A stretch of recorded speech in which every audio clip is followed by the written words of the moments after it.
시험에 들지 않게 깨어 기도하라 하는 제목으로 함께 말씀을 나누겠습니다. 이제 오늘 본문 바로 이전의 말씀이 예수님께서 제자들과 함께 유월절 그 마지막 식사를 하시고 이제 오늘 감람산으로 가시는 그런 상황입니다. 그래서 감람산에서 겟세마네라는 곳에 도착하셔서 이제 오늘 기도를 하시는데요. 사진을 먼저 잠깐 보여드릴게요.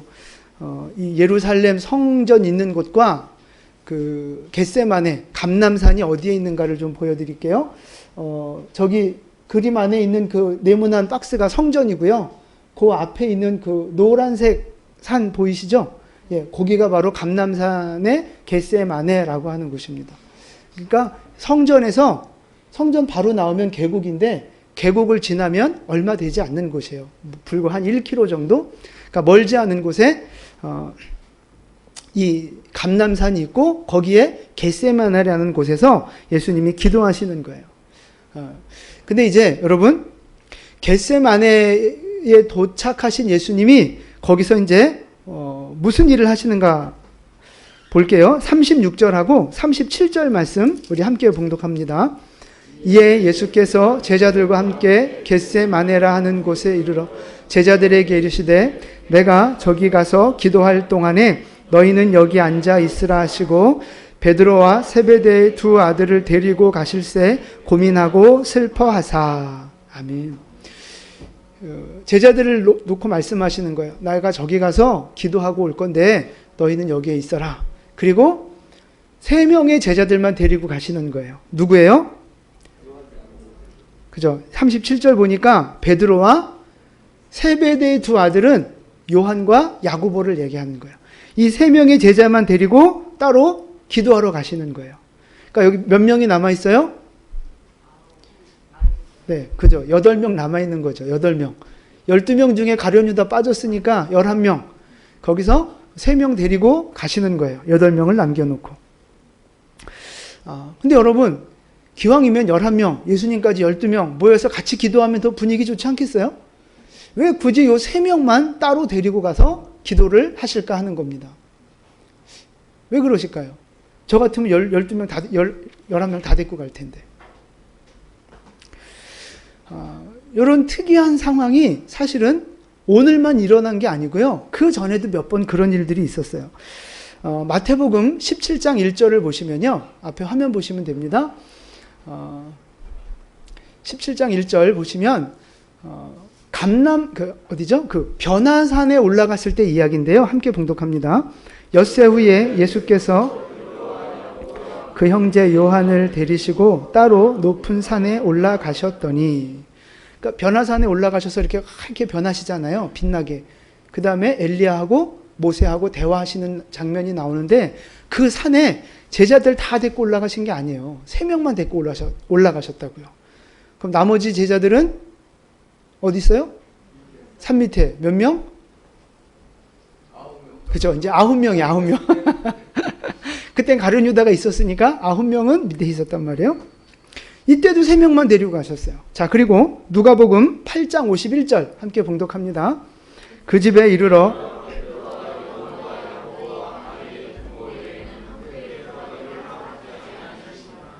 아멘. 자, 그 회당장의 딸이 그 야이로죠. 그 회당장의 딸이 병들어 이제 죽을 때 예수님을 모시고 이제 간 그 사건이에요. 그런데 가보니까 그 딸이 이미 죽었단 말이에요. 그래서 그 집 안으로 들어가는데 누구를 데리고 들어가세요?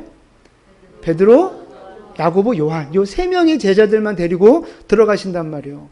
같이 따라왔던 이제 몇 명이야? 9명. 9명의 제자들은 뻘쭘하게 이제 밖에서 서 있는 상황인 거죠. 예수님은 계속해서 베드로, 야고보, 요한, 요 3명의 제자들만 좀 특별하게 관리를 하고 계시는 느낌을 받아요. 왜 그러실까요? 왜? 예수님 다 공평하게 사랑하시는 줄 알았더니 그게 아닌가 봐. 왜 그러실까요? 글쎄요, 뭐 여러 가지 이유가 있겠지만 이 3명한테는 좀 특이한 점들이 있어요. 자, 첫 번째 베드로. 뭐가 특이해요? 성질이 더러워요? 베드로는 뭐 성경에 나와 있지 않지만 일단은 우리가 다들 이렇게 수제자로 이렇게 알고 있잖아요. 가장 제자들의 리더. 근데 그걸 떠나서도 오늘 지금 이 겟세마네 동산에서 잠시 후에 무슨 일이 벌어져요? 잡혀가시고 제자들 도망가고 베드로는 예수님을 부인하잖아요. 이 12제자 중에 예수님을 모른다고 부인했던 제자는 딱 한 사람 베드로예요. 잠시 후에 그런 환난과 시험이 있거든요. 그리고 부인하거든요. 그런데 그런 연약함은 있지만 사실 이 제자들 중에 예수님을 가장 사랑했던 사람이 베드로라고요. 베드로. 자, 그 다음에 야고보는 어떤 사람이에요?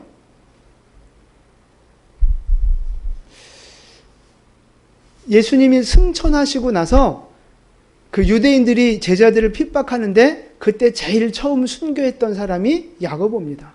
제자들 중에 제일 첫 번째 순교자. 그리고 요한은요? 그죠? 끝까지 살아남아서 요한계시록, 신약 성경의 완성을 마무리 지은 그 요한계시록을 기록한 인물이 바로 이 요한이란 말이에요. 뭐 이런저런 이유들 때문에 예수님께서 요 세 명의 제자들을 좀 특별히 이렇게 훈련하신 것 같아요. 근데 그 밖에도 또 한 가지 제가 묵상하다가 깨닫게 하신 게 뭐냐면 이 세 명의 제자들이 12명 제자들 중에서 제일 뭐를 열심히 하겠어요? 기도를 열심히 하는 제자들이 아닐까 생각해 본 거예요. 왜냐하면 두 가지 근거가 있는데 첫 번째 근거는요. 아까 변화산 그리고 그 회당장의 딸 살린 사건, 오늘 겟세마네 동산에서의 요 사건, 요 세 가지 장소에 공통점이 있어요. 뭘까요? 그렇죠. 기도하는 장소예요. 세 군데가 다 기도하는 장소예요. 예수님이 변화산에 올라가셔서 기도하실 때 변화됐거든요. 그게 누가복음 말씀에 나와요. 그 딸을 살리는 장소도 기도로 선포하시는 장소고요. 오늘 겟세마네 동산도 역시 기도하시는 곳이란 말이에요. 기도하는 장소마다 이 세 명의 제자들을 특별히 데리고 가시는 거예요. 뭐 하신 거겠어요? 기도 훈련하시는 거죠. 너 잘 봐라. 기도 이렇게 하는 거다. 너희도 이렇게 기도해라. 뭐 그런 거 아니겠습니까? 또 한 가지 더 근거가 있어요. 이 제자들이 열심히 기도했을 거라는 어떤 그 근거? 뭘까요? 오늘 38절을 보세요. 38절 우리 함께 봉독합니다. 이에 말씀하시되 내 마음이 매우 고민하여 죽게 되었으니 너희는 여기 머물러 나와 함께 깨어 있으라 하시고. 아멘. 다른 제자들 다 있는 데서 본인의 속마음을 얘기하지 않으셨어요. 오직 이 세 명이 있는 곳에서만 특별하게 내가 너무 괴롭다. 내가 너무 죽을 것 같다. 이런 어떤 그 자신의 솔직한 연약함들, 이제 고민들, 이거를 이 제자들에게만 오픈하셨다는 거죠. 그리고 함께 기도하라, 기도해라, 이렇게 명령을 내리시는 거예요. 여러분 생각해 보세요. 아주 중요한 기도 제목이 있어요. 지금 오늘 예수님의 요 타임, 요 기도하는 제목은요, 인류 역사를 구원하느냐 실패하느냐를 결정하는 아주 중요한 그 기도의 순간이잖아요. 이 중요한 기도 제목을 여러분 같으면 아무한테나 다 떠벌리면서 나누겠어요? 아니면 진짜 기도하는 사람, 진짜 믿을 만한 사람한테 기도 부탁을 하겠어요? 그죠? 당연한 거죠? 믿을 만한 사람한테, 기도하는 사람한테 부탁하는 거예요. 아마도 그런저런 이유 때문에 예수님이 이 세 명의 제자들을 특별히 훈련시키셨고 특별히 이 기도의 자리에 초대하셔서 함께 기도의 사역을 감당하기를 원하셨던 게 아닐까, 이제 그렇게 묵상이 됐어요. 여러분, 만약에 예수님이 오늘 이 자리에 오셔서 또 기도의 제목을 함께 나눌 기도의 일꾼을 찾으신다면, 기도의 사명자를 부르신다면 여러분, 이 자리에서 누구를 주님이 부르시겠습니까? 주님이 누구를 부르실 것 같아요? 자, 오른손 드시고 하나 둘 셋 하면 이렇게 짝대기 하는 거예요. 사랑의 짝대기. 자, 누구를 부르실까요? 여러분, 우리 모두 다 하나님 앞에 기도의 사명자로 부름받고 쓰임받는 여러분 되시기를 축복합니다. 남들 다 기도하면서 기도의 사명을 감당하고 하늘문이 열려지고 기도로 하나님과 동역하는 그 자리에 뒷짐지고 멀뚱멀뚱 뻘쭘하게 서 있는 그런 인생 되지 말자고요. 하나님 앞에 기도로 동참하고 기도로 쓰임받는 하나님의 일꾼들 되시기를 축복합니다.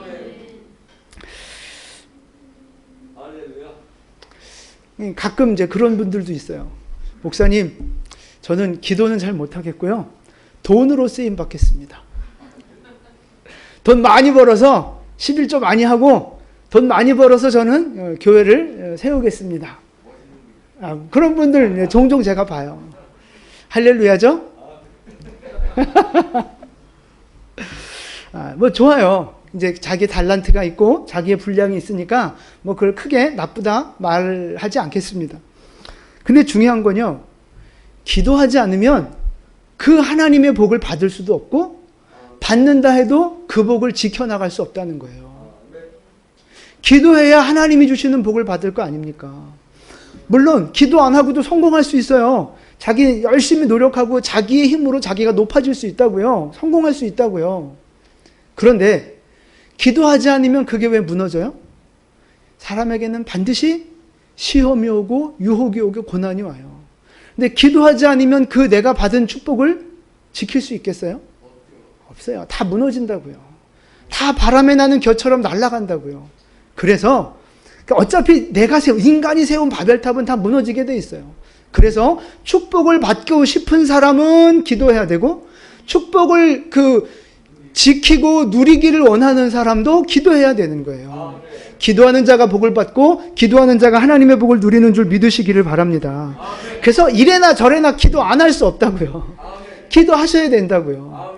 여러분, 기도하는 기도의 일꾼 되시기를 축복합니다. 하나님이 기도를 필요로 하실 때 그때 기도하는 일꾼이 되시기를 축복합니다. 하나님이 기도를 명령하실 때 그때 순종하여 기도에 헌신하는 여러분 되시기를 주님의 이름으로 축원을 드립니다. 아멘. 우리 옆에 분에게 인사하시죠. 기도의 일꾼이 되겠습니다. 아멘.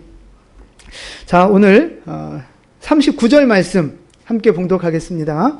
조금 나아가사 얼굴을 땅에 대시고 엎드려 기도하여 이르시되 내 아버지여 만일 할만하시거든 이 잔을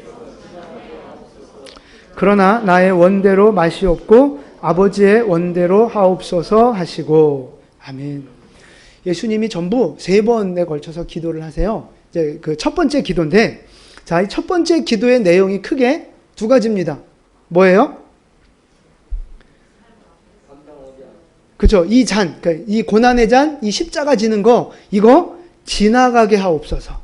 이거 피하고 싶습니다. 나 이 십자가 지고 싶지 않습니다. 이걸 벗어나게 해주십시오 라고 기도하는 거예요. 자기의 소원을 이야기하는 거죠. 그 다음에 2번째는요. 그죠? 나의 원대로 마시고 아버지의 뜻대로 하옵소서. 이 2가지 기도를 드리고 있는 거예요. 그러니까 첫 번째 기도는 나의 소원을 올려드리는 겁니다. 내가 원하는 걸 주님 앞에 말씀드리는 거예요. 근데 그 기도의 마무리는 어떻게 끝나요? 하나님의 뜻이 이루어지기를 기도하고 있다고요. 요게 첫 번째 하신 기도예요. 자, 2번째 하신 기도를 볼게요. 42절입니다. 42절 함께 봉독합니다. 다시 2번째 나아가 기도하여 이르시되 내 아버지여 만일 내가 아버지의 원대로 되기를 원하나이다 하시고. 아멘. 자, 첫 번째 기도와 2번째 기도가 같아요, 달라요? 같아요, 달라요? 저는 이렇게 싸울 때 기분이 좋아. 잘 보세요. 공통점이 있어요. 그렇죠? 아버지 뜻대로 되기를 원하는 마음, 그 기도는 공통점이에요. 근데 첫 번째 기도가 조금 달라졌어요. 첫 번째는 뭐였어요? 그렇죠? 명확하게 노골적으로 기도합니다. 이 내게서 지나가게 하옵소서. 그런데 2번째 기도는 뭐예요? 그렇죠? 이게 지나갈 수 없거든. 뭔가 한 발 뒤로 좀 물러선 느낌 나지 않습니까? 처음에는 강력하게 요구했다가 두 번째는 약간 좀 포기한 듯한, 어쨌든 좀 한 발 좀 물러섰다고요. 자기의 소원, 자기의 욕심, 자기의 기준을 내려놓는 게 확 눈에 띄는 거예요. 여러분, 이게 바로 올바른 기도의 특징입니다. 뭐냐면요, 기도는 내 요구를 관철시키는 게 아니라고요. 기도는요, 축복을 달라고, 내 문제 해결해 달라고 무조건 쫄라대는 게 기도가 아니라고요. 물론 그런 기도도 있고 그런 기도도 필요합니다. 예수님도 처음엔 그렇게 기도하셨으니까요. 그게 다 단계고 과정이고 그래요. 필요한 기도입니다. 그런데 진짜 기도의 목적은 뭐예요? 그렇죠. 하나님의 뜻이 이루어지게 하는 거예요. 하나님의 뜻이 무엇인가를 찾아가는 게 기도라고요. 그래서 기도를 하면 할수록 내 뜻은 점점 약해지고 하나님의 뜻은 점점 강해져야 되는 거예요. 기도하면 할수록 내 주장은 점점 죽어지고 하나님의 뜻만 추구하게 되고 깨달아져 가는 그런 과정들이 있는 거라고요. 올바른 기도의 어떤 그 특징이 바로 그거예요. 내 뜻이 아니라 기도할수록 하나님의 뜻을 구하고 찾게 되는 거죠. 지금 여러분이 하시는 기도는 어떻습니까? 여러분의 기도, 여러분의 소원, 여러분의 원하는 것만 구하고 계십니까? 아니면 하나님의 뜻이 이루어지기를 기도하고 계십니까? 지금 여러분이 기도하고 있는 내용을 잘 생각해 보십시오. 누구의 뜻이 이루어지기를 기도하고 있느냐 하는 거예요. 많은 경우에 우리는 기도를 그냥 내 것을 달라고, 내가 필요한 거 주시고 내 문제 좀 해결해 주시고 그거 하나님 앞에 쫄라대는 거죠. 쫄라대는 거. 그걸 기도라고 생각하는데 그것도 일부 맞아요. 그런 것도 필요하고. 그러나 그게 전부가 아니라는 거죠. 그래서 보통 기도할 때 하나님 주시옵소서. 하나님 주시옵소서. 믿습니다. 믿습니다. 그리고 예수님 이름으로 기도합니다. 아멘 하고 끝낸다. 그럼 끝이에요? 예수님이 가르쳐 주신 기도를 한번 볼게요. 마태복음 6장에 보면 예수님 가르쳐 주신 기도 나오는데 함께 봉독합니다. 그러므로 너희는 이렇게 기도하라. 하늘에 계신 우리 아버지여, 이름이 거룩히 여김을 받으시오며 나라가 임하시오며 뜻이 하늘에서 이루어진 것 같이 땅에서도 이루어지이다. 아멘. 뜻이, 하나님의 뜻이 하늘에서 이루어진 것처럼, 하늘에서 하나님의 뜻이 몇 프로 이루어졌겠어요? 100% 이루어져. 하늘에서는 100% 주님 뜻 이루어진다고요. 그것처럼 이 땅에서도 하나님의 뜻이 완전하게 이루어지기를 원합니다. 그렇게 기도하라는 거예요. 그러니까 내 뜻이 이루어지기를 기도하지 말고 하나님의 뜻이 이루어지기를 기도해라. 이게 주님이 가르쳐 주신 기도의 방법이라고요. 여러분, 질문 하나 드립니다. 하나님의 뜻이 이루어지는 게 더 좋습니까? 내 뜻이 이루어지는 게 더 좋습니까? 확실해요? 그럼 여러분 뜻 이제 무시해도 돼요? 아, 그건 또 아니에요? 뭐 이랬다 저랬다 뭐 하는 거야? 그럼 보세요. 하나님의 뜻이 있고 내 뜻이 있어요. 이게 같으면 너무 좋은데, 너무 감사한데, 이게 다를 때는 고민이 된단 말이죠. 하나님의 뜻이 이루어지는 것이 우리에게 더 복된 줄 믿으시기 바랍니다. 이제 우리 딸 수아가 조금 어릴 때, 지금보다 좀 어릴 때 삼각김밥을 그렇게 좋아했어요. 그래서 뭐 사줄까? 뭐 먹고 싶어? 그러면 걔 무조건 삼각김밥, 무조건 삼각김밥. 얼마나 감사했는지 몰라요. 1,000원이면 되니까, 700원이면 되니까. 괜히 비싼 거 사달라 그러면 부담스러운데 어디 놀러 갈 때도 아니면 기분 나빠서 뭐 달래줄 때도 수아야 뭐 먹고 싶어? 그럼 걔 무조건 삼각김밥이에요. 그럼 1,000원이면 땡치는 거야. 얼마나 감사한지 몰라요. 근데 제가 뭐 먹고 싶어라고 물어볼 때 삼각김밥을 생각하고 물어봤겠어요? 아니라고요. 그보다 더 좋은 거, 몸에 좋고 더 맛 좋은, 더 비싸고 좋은 거를 생각하면서 그걸 계획하면서 물어본다고요. 뭐 먹고 싶어? 근데 걔는 늘 삼각김밥. 우리가 그런 거고요. 물론 지금은 잘 안 물어봐요. 왜냐하면 이제는 비싼 걸 대답하기 때문에 이제는 안 물어봐요. 물어보면 내가 후회해요. 아이, 괜히 물어봤다. 우리 수준에서 우리가 생각하는 우리의 소원은 뭐 내 생각엔 이게 최상일 수 있어요. 그러나 하나님이 주시려고 계획하시는 것에 비하면 아무것도 아니라고요. 하나님이 나를 사랑하시는 분량, 하나님이 나를 향해 계획하신 축복, 어떤 그 축복의 분량들, 그것과 내가 꿈꾸고 있는 거 비교하면 비교할 수 없는 거라고요. 그래서 내 생각에는 내 뜻대로 되면 참 좋겠다라고 상상하지만 아니라고요. 하나님의 뜻이 이루어지는 것이 진정한 축복임을 믿으시기를 바랍니다. 하나님의 뜻이 이루어져야 된다고요. 우리는 그걸 기도해야 된다고요. 그걸. 그럼 여러분 질문 하나 드리면, 이 땅에서 하나님의 뜻대로 안 되는 게 있어요, 없어요? 하나님의 뜻대로 안 되는 게 있어요, 없어요? 네? 없어요? 없어요? 그럼 제가 질문을 드려볼게요. 하나님께서 에덴 동산을 딱 맨 처음에 만들어 놓으셨을 때 하나님의 그 아담과 하와를 향한 하나님의 계획은 뭐였을까요? 그렇죠. 에덴 동산의 축복을 영원토록 누리면서 거기서 번성하고 하나님과 교제 누리면서 진짜 물질적인 영적인 축복을 누리면서 영원토록 사는 것이 하나님의 계획이었단 말이죠. 근데 어떻게 됐어요? 그죠? 결국 선악과 따먹고 에덴 동산에서 쫓겨나잖아요. 쫓겨난 게 하나님의 뜻이에요? 좀 고민해 봐야 되는 거예요. 에덴 동산에 그럼 몇 년이나 살았을까요? 며칠이나 살았을까요? 제가 이렇게 대충 계산을 해보니 한 100년쯤은 에덴 동산에서 살았던 것 같아요. 100년쯤. 왜냐하면 창세기에 가보면 아담이 세 번째 아들 셋을 낳아요. 셋. 그 셋을 낳을 때의 나이가 130살입니다. 그러니까 가인과 아벨 키워놓고 나서 셋을 낳았으니까 한 100년쯤 살다가 쫓겨나서 가인과 아벨 낳고 뭐 이렇게 되지 않았을까 하여튼 생각해 보는데, 하여튼 뭐 오늘 설교하고는 큰 연관이 없는 건데, 어쨌든 하나님의 뜻은 에덴 동산에서 더 오래도록, 더 영원토록 하나님과 교제하며 복을 누리는 거, 그게 원래 하나님의 계획이었다는 거죠. 근데 하여튼 제 계산에 의하면 100년 만에 쫓겨난 거예요. 이스라엘 백성들이 출애굽을 해서 가나안으로 가잖아요. 광야를 거치는데 40년을 돌잖아요. 광야에서. 하나님은 처음부터 40년 광야 생활을 계획하시고 이끌어내셨을까요?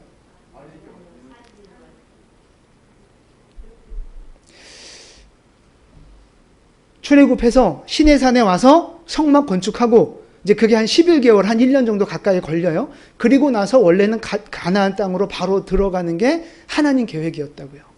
그런데 정탐꾼 40명 보냈다가, 정탐꾼 보냈다가 돌아와서 안 된다 그러니까 불순종하고 원망하다가 그때부터 본격적인 광야 생활이 시작된 거라고요. 원래 주님의 광야 계획은 1년 남짓 되는 시간이었다고요. 근데 왜 40년을 도른 거예요? 불순종 때문에. 원망하고 하나님 앞에 불평한 것 때문에 그랬다고요. 그러니까 이 땅에서 하나님의 뜻이 항상 다 이루어지고 있어요? 아니에요. 그러니까 물론 구속사라고 하는 큰 흐름은 변함없이 주님의 뜻대로 이루어져 가고 주님이 완성시키실 겁니다. 그러나 그 안에 세부적인 작은 일들, 사건들 속에서는 하나님의 뜻대로 되어지지 않는 일들이 많다는 거예요. 물론 모든 것을 합력해서 하나님의 선을 이루어 가십니다. 그러나 우리의 불순종과 우리의 죄와 우리의 연약함 때문에 하나님의 뜻들이 많이 취소되고 꺾이고 구부러질 때가 많다는 거예요. 여러분의 인생을 놓고 생각해 보세요. 여러분의 그 믿음, 여러분의 어떤 그 삶의 모습들, 하나님이 여러분에게 이만한 믿음과 이만한 어떤 삶의 환경과 축복을 계획하셔서 지금 그 계획이 100% 지금 이루어져서 누리고 계신 겁니까? 그렇게 생각하세요? 헷갈려요? 아까도 말씀드렸지만 우리의 하나님이 나를 향해 계획하신 어떤 은혜와 축복들은 우리가 비교할 수 없고 상상할 수 없는 은혜들을 예비하고 계신다고요. 근데 그게 왜 이루어지지 않아요? 우리의 죄 때문에, 우리의 죄와 불순종과 원망하는 마음 때문에 그 하나님의 계획들이 자꾸만 변경이 되고 취소가 되는 거라고. 우리가 이제 은사 있으신 분들 통해서 이렇게 기도 받으신 분들도 있잖아요. 근데 여러분 보세요. 그 말씀이 100%다 이루어질까요? 아멘 하신 분은 그렇게 될 겁니다. 순종하시는 분은 그렇게 될 겁니다. 믿고 나아가시는 분은 그렇게 될 겁니다. 그러나 하나님이 아무리 아름다운 것을 계획해 놓으셨어도 내가 기도의 분량이 채워지지 않고 내가 순종하지 않는다면 그건 이루어지지 않는다고요. 그래서 뭐 해야 돼요? 그렇죠. 그래서 기도해야 되는 거예요. 하나님의 뜻이 이루어지게 하기 위하여 기도해야 된다고요. 내 뜻을 이루기 위해 기도하는 게 아니고 하나님의 뜻을 이루기 위해서 우리는 기도해야 하는 것입니다. 하나님의 뜻이 하늘에서 이루어진 것처럼 이 땅에서도 내 삶 속에서도 온전하게 주의 뜻 이루어지게 하려면 우리는 기도해야 된다고요. 기도하며 내 뜻을 죽이고 기도하며 내 욕심과 내 죄를 죽일 때 하나님의 뜻이 이루어지는 것입니다. 여러분 기도하십시오. 기도하는 일꾼이 되시기를 축복합니다. 그래서 하나님의 능력을 경험하고 하나님의 뜻이 이루어지는 하나님의 복을 경험하는 우리 모두 되시기를 예수님의 이름으로 축원을 드립니다. 아멘. 할렐루야. 근데 이제 안타까운 건 뭐냐면 오늘 제자들의 모습을 보니까 예수님이 같이 기도하자 그랬는데 기도 안 하고 잤단 말이에요.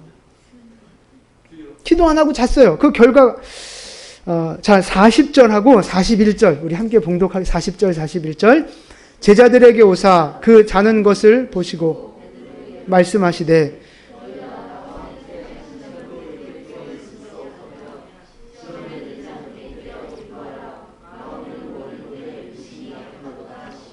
아멘. 자고 있어요 제자들이. 예수님이 깨우며 말씀하십니다. 나와 1시간도 함께 깨어 있을 수 없느냐? 나랑 1시간도 함께 기도할 수 없느냐? 1시간은 기도하라는 얘기입니다. 그날 목소리. 그러니까 1시간도 못하냐 이제 그러니까 최소 1시간 해야 돼. 최소 1시간. 근데 우리의 목표는 몇 시간? 3시간. 3시간은 기도하라고 그러시잖아요. 그러면 기적을 경험한답니다. 기적을. 기도하시기를 축복합니다. 1시간 이상은 기도하셨으면 좋겠고요. 그 다음에 이제 41절을 보세요. 그 다음에 하시는 말씀이 뭐예요? 시험에 들지 않게 깨어 기도하라. 시험에 들지 않게 깨어 기도하라. 이 말은 평서문으로 바꾸면 뭐예요? 기도하면 그렇죠. 시험을 이긴다 하는 거예요. 기도하면 시험을 이긴다는 거예요. 기도하지 않으면 시험에 빠지고 기도하면 시험을 이기고. 할렐루야. 병원에 가서 이렇게 주사를 맞을 때 주사의 종류는 그냥 간단하게 2가지가 있어요. 첫 번째는 예방주사입니다. 예방주사. 뭐 독감 같은 거. 지금도 코로나 뭐 백신 맞는데 하여튼 조금 고민해 보셔야 될 것 같아요. 예방주사가 있고 또 하나는 뭐가 있어요? 치료를 위해서 주는 주사가 있어요. 여러분 어떤 주사가 더 좋은 겁니까? 그죠? 예방주사가 훨씬 더 좋은 거예요. 일단 병에 걸렸다가 치료를 위한 주사를 맞으면 힘든 거예요. 힘들어. 병에 걸렸다가 나으려면 힘들다고요. 그러나 예방주사를 맞으면 가볍게 그냥 넘어가거나 아예 피할 수 있잖아요. 그래서 예방주사가 훨씬 더 좋은 거라고요. 기도가 바로 그런 거예요. 영적으로 기도한다는 것이 바로 예방주사를 맞는 거하고 똑같은 거예요. 기도하면 시험에 빠지지 않는 거예요. 기도하면 시험을 이긴다고요. 근데 기도 안 하면 시험에 빠져요. 문제가 생겨요. 그러면 그 시험에서 벗어나려고 그 문제를 해결해 보려고 바둥바둥 대면서 기도하겠죠? 그 기도가 쉬울까요? 아니면 예방하는 기도가 쉬울까요? 네, 계산을 잘 하셔서 지혜롭게 신앙생활을 하시기를 바랍니다. 평소에 기도 생활하는 것이 훨씬 더 나에게 유익이고 인생을 더 쉽게 사는 비결이라고요. 더 쉽게 사는 비결. 근데 사람들은 평소에 기도하는 걸 힘들다고 생각해요. 힘들게 느껴요. 근데 그러다가 고난 한번 당해봐야 그 고난 이기는 게 너무 힘들다고요, 여러분. 그러니까 평소에 기도의 사명을 감당하셔야 돼요. 그러니까 예수님이 뭐라고 말씀하셨어요? 데살로니가 전서에서 쉬지 말고 기도하라 하셨잖아요. 쉬지 말고 기도하라 말씀하신 거예요. 여러분, 문제 생긴 다음에 기도하려고 하지 마시고 문제 생기기 이전에 늘 쉬지 않고 기도하는 여러분 되시기를 축복합니다. 평소에 기도하시라고요. 평소에. 40절 말씀을 보시면 제자들에게 오사 그 자는 것을 보셔요. 그러니까 3명의 제자들이 지금 다 자고 있는 거예요. 근데 예수님이 그 다음 말씀을 누구에게 말씀하세요? 재밌지 않아요? 베드로에게만 지금 이 말씀을 하시는 거예요. 1시간도 기도 못하냐? 이 말씀을. 기도하지 않으면 시험에 빠진다. 베드로에게 이 말씀을 하세요. 왜 그럴까요? 왜 베드로만 미워해요? 여러분한테 제가 집사님 기도 왜 안 하세요? 그러면 여러분 어떻게 생각하세요? 저 집사도 기도 안 하고 저 집사도 기도하는데 왜 나한테만 그래? 왜 목사님 나만 미워해? 그러지 않아요? 오늘 예수님이 베드로가 미워서 베드로만 콕 집어 얘기하시는 거예요? 그럼 왜 베드로한테만 이러세요? 이제 곧 베드로에게 닥칠 환난, 어떤 큰 시험, 베드로가 예수님을 부인할 것을 주님은 아시는 거예요. 그러니까 지금 누구보다도 기도가 필요한 사람이 누구예요? 베드로고요, 베드로. 물론 다른 제자들도 다 기도가 필요하지만 지금 누구보다도 다급하고 기도가 필요한 사람이 베드로예요. 근데 자고 있으니 예수님이 베드로를 향해서 콕 집어 얘기하시는 거예요. 결국 기도하지 않은 제자들 어떻게 돼요? 다 도망가잖아요. 예수님 버리고 다 도망가잖아요. 특별히 더 기도해야 했던 이 베드로는 예수님을 부인하잖아요. 결국 그 시험을 이기지 못한다고요. 결국 실패한다고요. 특별히 기도해야 할 때가 더 있어요, 여러분. 특별히 기도해야 될 때가 더 있다고요. 항상 평소에 기도해야 하지만 특별히 더 기도해야 될 때가 있어요. 여러분 그때는 기도하셔야 된다고요. 더욱. 여러분 늘 쉬지 않고 기도하시되 특별한 하나님의 요구가 있을 때 어떤 특별한 사명 앞에서 더 많이 기도하는 여러분 되시기를 축복합니다. 기도하면 다시요. 기도하면 시험에 들지 않는다고요. 시험을 이긴다고요. 제가 오래전에 TV를 보는데 거기 이제 그 아프리카 초원에서 그 사자들 이제 그 영상을 한번 본 적이 있어요. 사자하고 하이에나하고는 영원한 어떤 그 적수인 것 같아요. 근데 여러분 하이에나하고 사자하고 싸우면 누가 이깁니까? 누가 이겨요? 누가 이겨요? 자신이 없으시면 뭐 1대1로 붙으면 당연히 사자가 이기죠. 원래 사자가 이기는 게 맞아요. 근데 제가 그날 본 영상에서는 하이에나가 사자를 잡아먹는 거예요. 잡아먹히는 거예요, 사자가. 야, 어떻게 사자가 잡아먹히냐? 근데 제가 보니까 그 사자가 발목이 부러져 있는 거예요. 사자도 무리에서 떨어져 있을 뿐만 아니라 발목이 부러져 있는 거예요. 그래서 제대로 싸움하지 못하고 하이에나는 떼거지로 몰려오잖아요. 그냥 잡혀먹히는 거예요. 그걸 보는데 너무 불쌍하더라고, 사자가. 여러분, 이게 근데 영적인 원리도 마찬가지예요. 잘 보세요. 예수님이 교회를 세우시면서 뭐라고 말씀하셨어요? 마태복음 16장 18절 함께 봉독합니다. 너는 베드로라.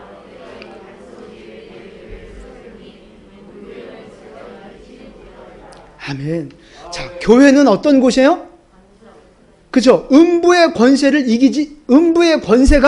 이기지 못하는 공동체라고요. 원래 교회와 음부의 권세는 싸우게 돼 있는데 늘 누가 이겨요? 교회가 이긴다고요. 교회가. 그게 교회의 본질, 주님이 세우신 교회의 모습입니다. 교회는 승리합니다. 음부의 권세를 이긴다고요. 그게 교회의 본질이에요. 사자가 하이에나를 늘 이기듯이 이게 교회의 본질이라고요. 그래서 여러분, 교회를 이루시는 여러분 항상 승리하고 계시죠? 음부의 권세가 여러분 못 이기시죠? 죄의 권세, 내 욕심 여러분 다 이기고 계시죠? 뻥치시는 분들이 좀 계셔. 여러분 다 죄를 이기고 유혹을 이기고 시험을 이기고 내 감정을 이기고 그렇게 늘 승리하고 계십니까? 어떻게 또 한 명도 아멘이 없어요 또. 그러니까 보세요. 원래 교회는 음부의 권세를 이긴다고요. 죄를 이기고 사망을 이기고 두려움을 이기고 세상을 이긴다고요. 그런데 우리의 지금 현실은 어때요? 못 이기잖아요. 늘 죄에 넘어지고 유혹에 넘어지고 이 혈기에 넘어지고 옛사람의 모습에 넘어지고. 왜 그래요? 왜 이렇게 우리는 무능하고 왜 이렇게 실패하고 있습니까? 바로 그거라고요. 기도하지 않아서 그러는 거예요. 우리는 사자 같은 존재잖아요. 왕의 자녀라고요. 왕의 군대. 근데 왜 하이에나 같은 것들한테 왜 그 세상의 음부의 권세에 마귀한테 우리가 왜 무능한 모습으로 실패자가 돼요? 사자의 발목이 부러지니까 저항하지 못하듯이 우리에게 그런 치명적인 약점이 있는 거예요. 기도가 꺾이는 거죠. 교회가 기도가 꺾이는 거예요. 교회가 말씀이 꺾이는 거예요. 교회가 성령 충만하지 않고 믿음이 꺾여버리니까 세상을 향해 싸울 수 없고 이길 수 없는 거라고요. 그래서 우리가 날마다 세상과 싸울 때 물러서고 우리가 실패하고 넘어지고 그렇게 되는 거라고요. 기도하지 않는 교회는 약해지는 거라고요. 기도가 꺾이고 말씀이 꺾이는 교회는 세상을 이길 수 없다고요. 여러분, 이런 교회는 예수님이 세우신 교회가 아닙니다. 주님은 이런 교회를 원하신 게 아니라고요. 주님이 원하고 바라는 교회의 모습이 아닙니다. 주님이 세우신 교회, 주님이 원하고 바라시는 교회는 세상을 이기는 교회입니다. 음부의 권세를 이기고 모든 죄와 유혹을 이기고 승리하는 교회가 바로 주님이 세우신 교회입니다. 여러분, 우리 교회가 바로 이런 교회 되기를 축복합니다. 여러분 한 분 한 분이 세상 속에서 이렇게 승리하는 그런 교회 되시기를 주님의 이름으로 축원을 드립니다. 그래서 뭐 해야 돼요? 기도해야 된다고요. 기도하셔야 합니다.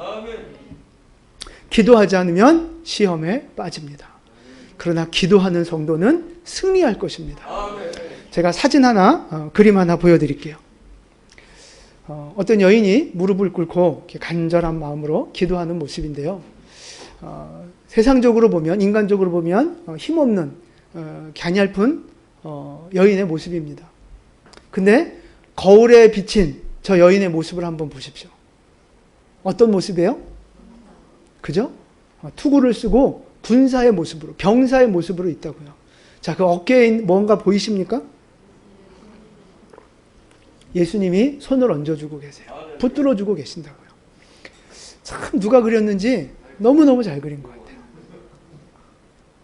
저 거울에 비친 모습은 기도하는 사람의 영적인 세계를 보여준다고 이해하시면 좋을 것 같아요. 육신적으로 볼 때 우리가 기도한다는 게 뭐겠어요? 쭈그리고 앉아서 중얼중얼 된다고 뭔 역사가 일어나겠어요? 마음 약한 사람들이나 하는 짓이지.